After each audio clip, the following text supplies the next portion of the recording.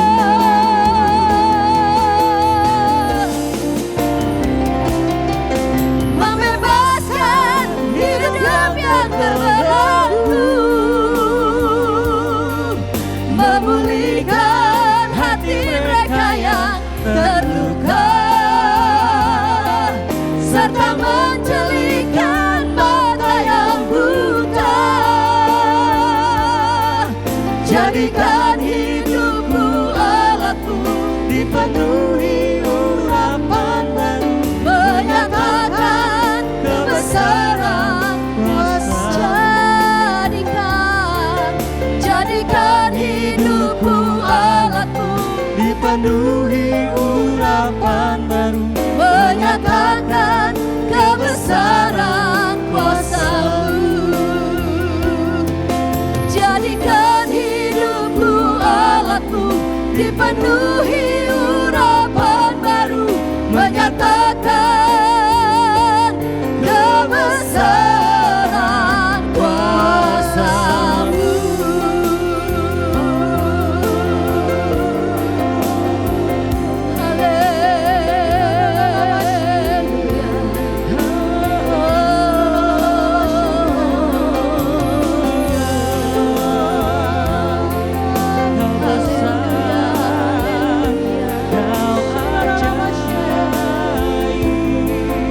Terima kasih ya Tuhan. Terima kasih Yesus. Terima kasih ya Bapa. Kami siap Tuhan mendengarkan firman-Mu. Dalam nama Tuhan Yesus. Haleluya. Amin. Om, Bapak, Ibu, Opa, Oma yang Tuhan Yesus kasihi. Apa kabar? Pagi ini kita kembali mau mendengar kebenaran firman Tuhan. Kita berkumpul lewat aplikasi online sekalipun. Kita mau sama-sama mempersiapkan hati kita untuk kita sama-sama boleh mendengar kebenaran firman Tuhan hari ini. Yuk kita berdoa. Bapak, terima kasih Tuhan, Engkau yang mengurapi hati setiap kami. Kami siap mendengar kebenaran firman-Mu. Urapi setiap kami dalam nama Yesus. Amin.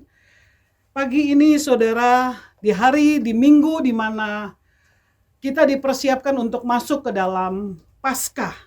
Kita mau masuk ke dalam mengingat penderitaan Tuhan Yesus di atas naik ke atas kayu salib. Kita mau memahami, kita mau mengerti hari ini. Kenapa sih Tuhan yang mau turun dari surga, Dia mau mati buat setiap kita yang hari ini mendengar kebenaran firman Tuhan. Hari ini kita diingatkan untuk betapa penderitaan sampai Dia naik ke kayu salib itu. Kita mau memahami hal apa yang kita mau ingat-ingat.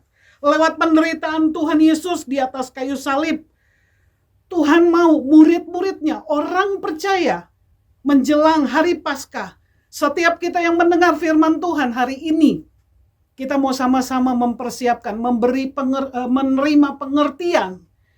Kita baca ayatnya lebih dahulu. Di dalam 1 Yohanes 2 ayat yang ke-6 menjelaskan, barang siapa mengatakan bahwa ia, saudara dan saya, Bapak, Ibu, Oma, Opa, kekasih, ada di dalam Dia, Yesus ada di dalam diri kita, kata firman Tuhan, ia wajib hidup sama seperti Kristus telah hidup.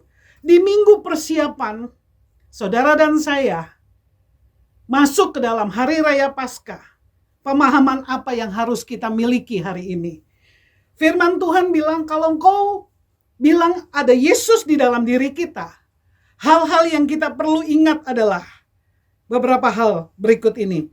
Kalau kita berkata kita orang Kristen, kita orang percaya yang percaya kepada Tuhan, ya, hidup kita, cara hidup kita, gaya bicara kita, cara kita menghadapi persoalan, cara kita menghadapi tekanan, cara kita menghadapi penderitaan. 1 Yohanes 2 ayat 6 berkata, kita nggak boleh lari dari apa yang Tuhan Yesus sudah kerjakan. Tuhan Yesus sudah kasih teladan lewat kematiannya di atas kayu salib. Bagaimana dia menderita, bagaimana dia berjalan, bagaimana dia melewati setiap step-step penderitaan yang dialami oleh dia.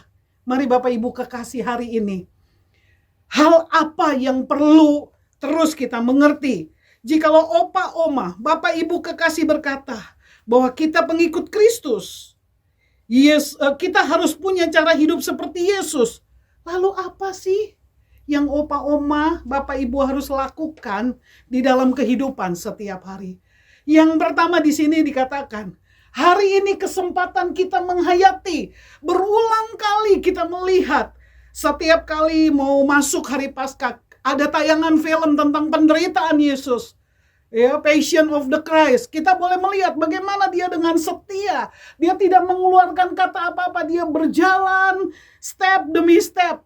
Perjalanannya waktu dia menanggung penderitaan itu. Yang pertama yang Tuhan mau lewat firman Tuhan yang barusan kita baca. Apa yang harus kita mengerti? Yang pertama firman Tuhan katakan, kita harus menghayati. Kita harus memahami. Kita harus mengerti siapa sih sebenarnya kita. Ada apa di dalam diri kita, di dalam diri setiap Bapak, Ibu, Oma, Opa yang ada di tempat ini, yang hari ini mendengar kebenaran firman Tuhan. Ada apa? Ada spesial apa di dalam diri kita? Sehingga dia mau mati, dia mau menderita, dia mau berjuang untuk kemudian ribuan tahun kemudian. Ada saudara dan saya, ada Bapak Ibu kekasih, ada Oma Opa yang bisa meresponi menjadi orang benar, bisa meresponi lalu percaya kepada Tuhan. Sehingga lewat pengorbanan Bapa di surga, lewat pengorbanan Tuhan Yesus di atas kayu salib, kita boleh melihat ada karya penebusan yang kita bisa nikmati hari ini. Rahasia apa yang tersembunyi di balik semua yang Tuhan mau kasih lihat kepada kita? Apa yang kita harus hayati? Apa yang harus kita renungkan? Apa yang harus kita pahami hari-hari ini? Firman Tuhan katakan, yang harus kita pahami adalah yang pertama, Kejadian 1 ayat 26-27 berkata, bahwa manusia, bahwa saudara dan saya, Oma, Opa, bahwa kita dicipta menurut gambar dan rupa Allah. Gambar dan rupa Allah. Kalau dalam terjemahan lama, itu gambar Allah itu disebut pribadi dia. Wajahnya dia bukan wajah bicara muka seperti ini. Rupa Allah tuh bicara gini. Apa yang ada di dalam diri kita, yang ada di dalam diri Kristus, itu diciptakan di dalam diri kita. Betapa spesialnya saudara dan saya. Betapa spesialnya Bapak, Ibu, Oma, Opa yang dikasihi Tuhan hari ini. Sebab itu mari renungkan. Kalau dia mau menderita, itu karena ada satu rencana untuk ribuan tahun kemudian. Supaya ada karya keselamatan. Ada karya yang dia kerjakan lewat pengorbanannya. Betapa besar kasihnya kepada dunia ini. Sehingga setiap orang yang percaya, kita diberi kuasa, diberi kemampuan untuk menerima dia. Bergerak secara firman Tuhan, menuntun spirit kita. Keluar dari kebutaan kita, menerima kembali apa yang Tuhan sudah rencanakan sebelumnya di dalam kehidupan saudara dan saya. Sebab itu, Bapak Ibu kekasih, saat kita mengerti, kita memahami bahwa kita ini adalah gambar dan rupa milik kepunyaan Tuhan. Waktu saudara dan saya, Bapak Ibu kekasih, Oma, Opa kekasih, memahami ada sesuatu yang besar di dalam kehidupan kita. Kita merenungi, oh iya pantesan Tuhan Yesus mau mati buat kita, Oma Opa. Oh iya pantesan dia ngerti bahwa satu kali Oma Opa kita semua nggak mampu berjalan saat kita nggak kuat lewati penderitaan ini. Kita merenungi, iya Yesus sudah kasih teladan di atas kayu salib. Sebab itu kematiannya sedang membawa kita kepada satu pemahaman, satu pengertian, satu posisi yang baru. Yohanes 17 ayat yang ketiga berkata, Yohanes 17 ayat yang ketiga. Mari Bapak Ibu yang Oma Opa yang ada Alkitab atau nggak ada Alkitab, catat. Nanti baca waktu kita selesai ibadah ya, baca lagi, renungkan lagi. Yohanes 17 ayat 3 berkata, inilah hidup yang kekal itu, yaitu bahwa mereka mengenal Engkau, satu-satunya Allah yang benar, dan mengenal Yesus Kristus yang telah Engkau utus. Firman Tuhan mengingatkan bahwa Yesus Tuhan diutus. Yesus Tuhan diutus hanya untuk sebuah karya keselamatan. Yesus Tuhan diutus hanya untuk dia mati buat saudara dan saya, buat Oma Opa kekasih. Pengorbanan Tuhan Yesus supaya setiap orang yang sudah jauh dibawa kepada keinginan-keinginan dosa oleh karena ada keturunan di atas kita atau ada orang-orang di atas kita yang sudah mewarisi dosa ke dalam diri kita. Sehingga membuat kita punya kemampuan, kita punya kekuatan untuk kita mulai percaya kepada firman-Nya. Kematiannya membuat saudara dan saya hidup di satu area yang baru. Di sebuah area yang baru. Bayangkan Oma Opa. Kalau dulu Oma Opa, Bapak Ibu kekasih tinggal di dusun yang penuh dengan kesusahan. Oma Opa tinggal di satu tempat di mana di situ kita penuh dengan kekurangan, tidak ada makan yang cukup. Lalu tiba-tiba ada seorang raja yang datang kepada Oma Opa. Lalu dia bilang gini, yuk tinggal sama aku yuk. Mulai hari ini kalau kamu mau ikut aku, kamu akan menerima bagian, kamu akan tinggal di dalam di mana aku tinggal. Sebab itu kematiannya, renungkan sekali lagi, kematiannya sedang mengingatkan kepada kita bahwa Tuhan mau memulihkan posisi kehidupan kita di hadapannya. Tuhan Yesus mau kita belajar dari cara hidup Yesus. Saat dia ada di dunia, dia nggak pernah membenarkan diri. Dia nggak pernah mau untuk bilang, enggak kok, dia sembunyikan dosa. Enggak. Dia nggak berdosa maksud saya. Tapi dia mau menanggung semua penderitaan karena ada dosa ribuan tahun kemudian, yaitu dosa saudara dan saya, Bapak Ibu kekasih, Oma Opa kekasih yang sudah ditanggung sama dia. Bayangkan betapa Oma Opa begitu berharga di hadapan Tuhan. Dia mau mati, bayangin siapa kita. Renungkan ini, begitu besar kasihnya. Untuk memindahkan Oma Opa di dalam satu kondisi, di dalam satu perumahan yang baru, di dalam sebuah kehidupan yang baru. Spesial Oma Opa, Bapak Ibu kekasih, dan kita semua yang mendengar kebenaran firman Tuhan. Kita spesial di hadapan Tuhan. Yang kedua yang perlu kita renungkan hari ini menjelang hari Paskah, yang kedua adalah kita atau setiap orang percaya adalah bagian penting dari pengorbanan, dari peristiwa pengorbanan Tuhan Yesus di atas kayu salib.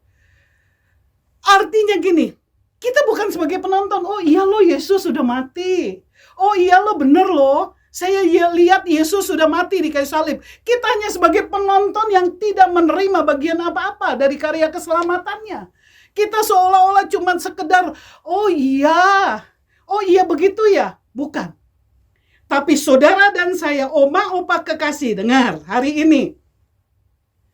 Pengorbanan Yesus di kayu salib itu hanya karena ada Oma Opa, Bapak Ibu kekasih dan saya. Kita semua yang mendengar firman Tuhan ini. Kita adalah bagian penting dari karya keselamatan itu.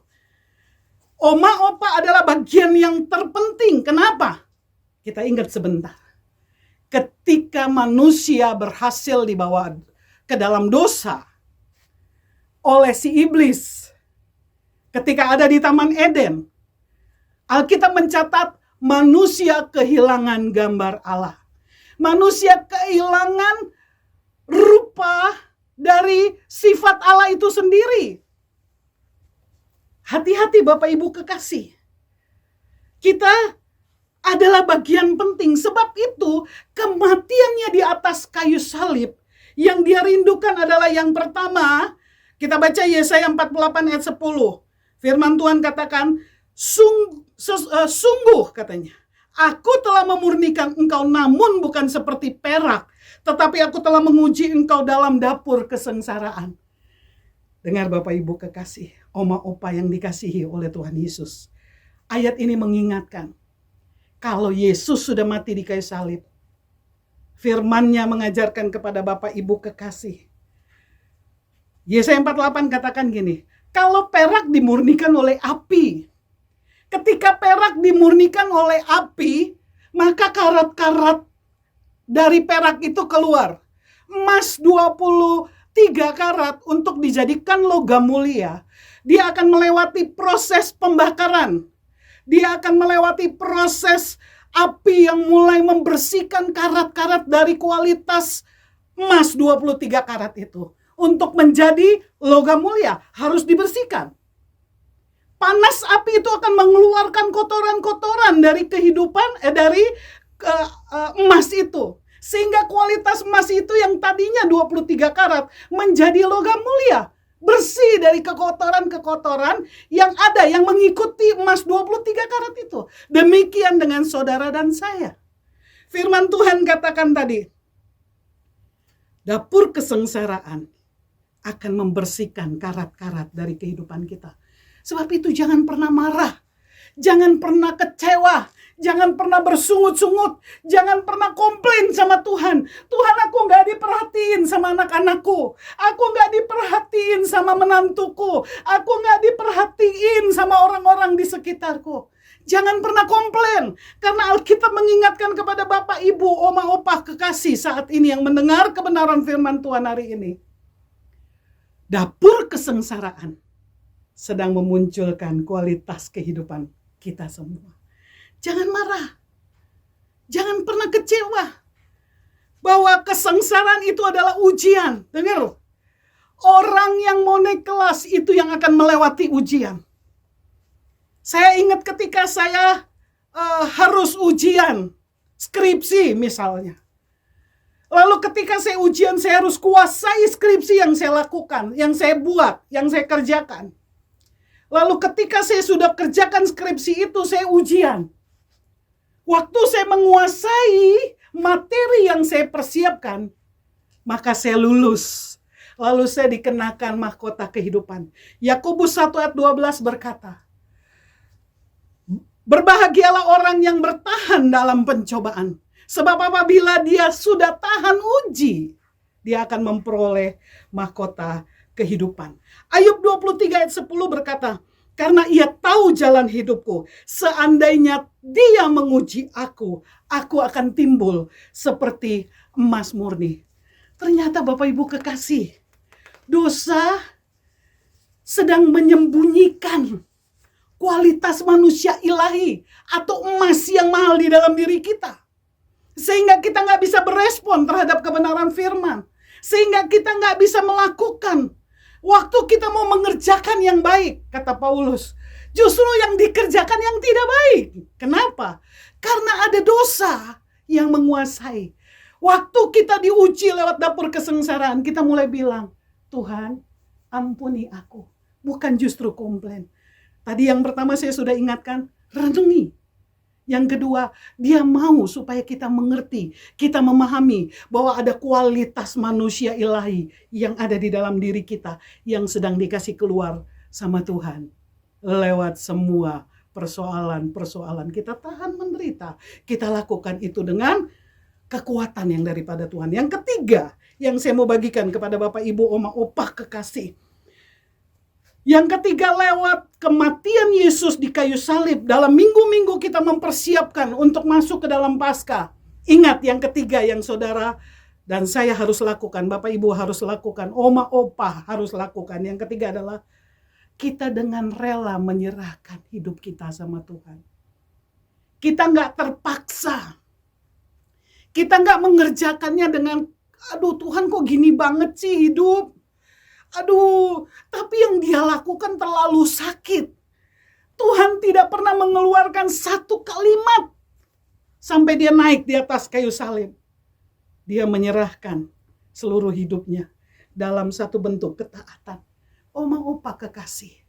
Yang ketiga yang harus kita kerjakan, yang harus kita pahami, yang harus kita lakukan dari hasil perenungan kita hari ini adalah ke depan.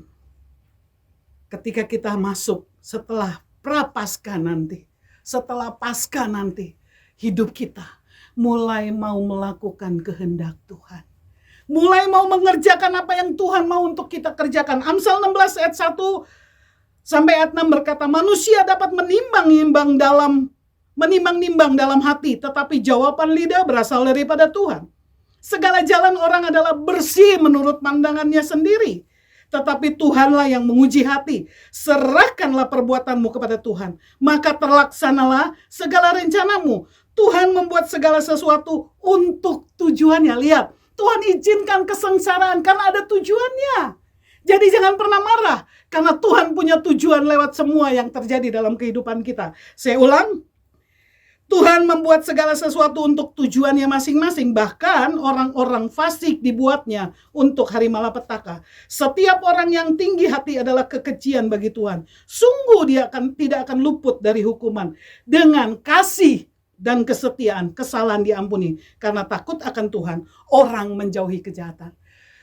Peristiwa nanti ketika kita lihat Yesus naik ke kayu salib, setelah itu kita mengerti. Oh, selama ini aku pikir aku sudah benar. Oh, selama ini aku masih simpen kecewa dalam hatiku. Hari ini Tuhan, 1 Yohanes 1 ayat 9 berkata, jikalau aku mengaku dosaku, Tuhan setia dan adil. Tuhan akan mengampuni dosa-dosa kita, bahkan akan menyucikan hidup kita. Sebab itu waktu kita mengakui, ya firman Tuhan ini menjelaskan, serahkan hidup kita kepada Tuhan. Lewat apa? Lewat mengakui.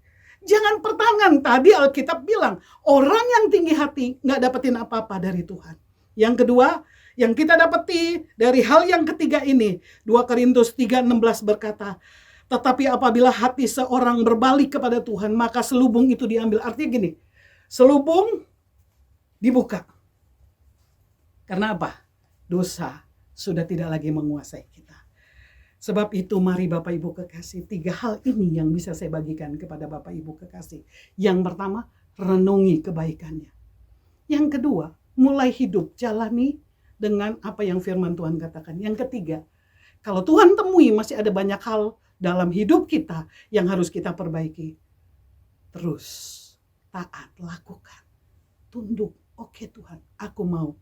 Yang terakhir saya tutup dengan Yohanes 14, nanti Ibu Bapak baca ya. Yohanes 14 ayat 2 dan 4 juga ayat 6 bilang begini.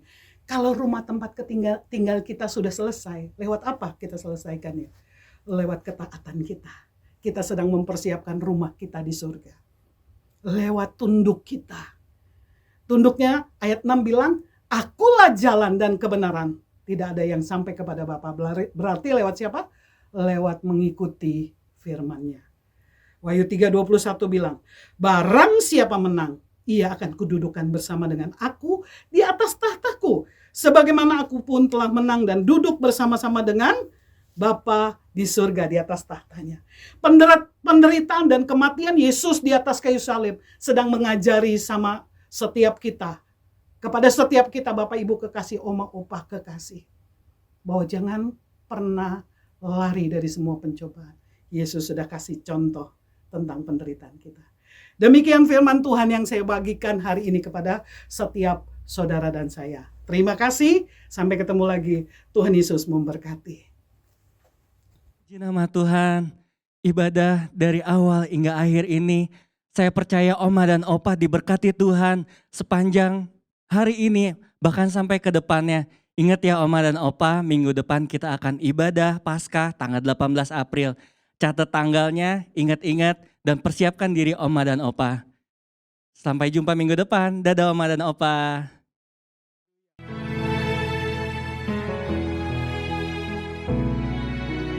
Tidak dengan tangan yang hampa, ku datang ke hadirat-Mu, menyatakan rasa syukurku atas segala pujian dan kemuliaan hanyalah bagi-Mu, hanyalah untuk-Mu. Segala pujian dan kemuliaan kini ku persembahkan di hadapan-Mu, Tuhan. Segala pujian dan kemuliaan hanyalah bagi-Mu, hanyalah untuk-Mu. Segala pujian dan kemuliaan kini ku persembahkan di hadapan-Mu, Tuhan. Segala pujian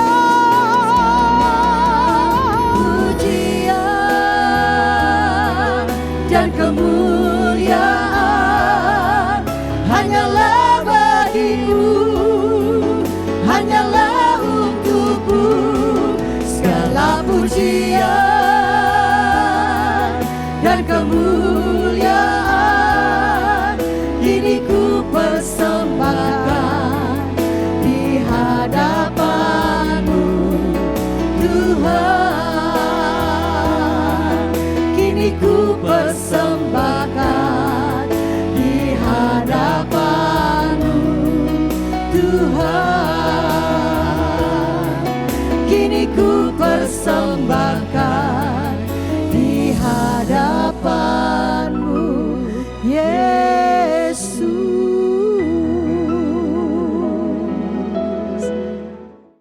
Shalom Oma dan Opa, kita percaya ibadah yang ditayangkan tidak akan kembali dengan sia-sia. Menjadi rema buat setiap Oma dan Opa. Kita akan tunjukkan kepala, kita akan berdoa. Bapak kami bersyukur Tuhan. Kau Allah yang dahsyat, Kau Allah yang luar biasa. Kalau kami boleh masih menikmati ibadah-ibadah online ini Tuhan. Kami tahu perkenanan Tuhan selalu ada dalam hidup kami. Kami berdoa buat Paniko Tuhan, buat keluarga besarnya, buat setiap wakil gembala yang ada. Kami berdoa buat Pak Kiki, buat Bu Mervin dan keluarga besar, juga gembala-gembala ranting yang ada. Kami berdoa buat gembala umas kami Ibu Hana Tuhan. Kau berikan talenta yang ada, Kau berikan urapan yang ada. Setiap ibadah-ibadah yang Ibu Hana buat tidak akan kembali dengan sia-sia. Tuhan, Kau berikan kekuatan yang baru, kesehatan yang sempurna, bahkan berkat yang melimpah buat keluarga besarnya dan buat setiap kami Tuhan. Kami percaya Tuhan, kalau hari-hari ini kami hanya terus berdoa dan berdoa. Jakarta akan dipenuhi urapan Tuhan. Berkati presiden kami Tuhan. Berkati aparat pemerintahan, menteri yang ada. Kau berkati bangsa ini dari Sabang sampai Merauke Tuhan. Lawat bangsa ini Tuhan. Jauhkan dari segala virus-virus Omikron. Apapun virus yang ada, jauhkan, kami tolak dalam nama Yesus.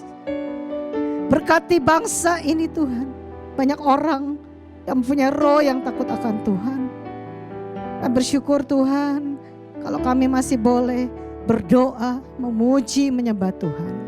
Kami tahu lawatan Tuhan hari ini akan terjadi buat bangsa kami, buat setiap keluarga kami. Buat setiap jemaat-jemaat UMAS Tuhan. Buat setiap opa dan oma. Mereka yang sakit Kau telah sembuhkan. Yang berbeban berat Kau berikan pengharapan yang baru. Yang miskin Kau perkaya Tuhan. Bagi Tuhan tidak pernah ada yang mustahil. Kami percaya kami boleh hidup dengan mujizat Tuhan setiap hari. Terima kasih Bapa. Terima kasih Tuhan. Berkati setiap kami, berkati setiap yang melayani. Berkati setiap oma dan opa yang menonton. Kami percaya urapan Tuhan terus mengalir. Terus mengalir Tuhan. Terima kasih Bapa. Segala pujian, segala hormat hanya bagi-Mu Tuhan. Dalam nama Yesus. Yang percaya boleh sama-sama katakan amin.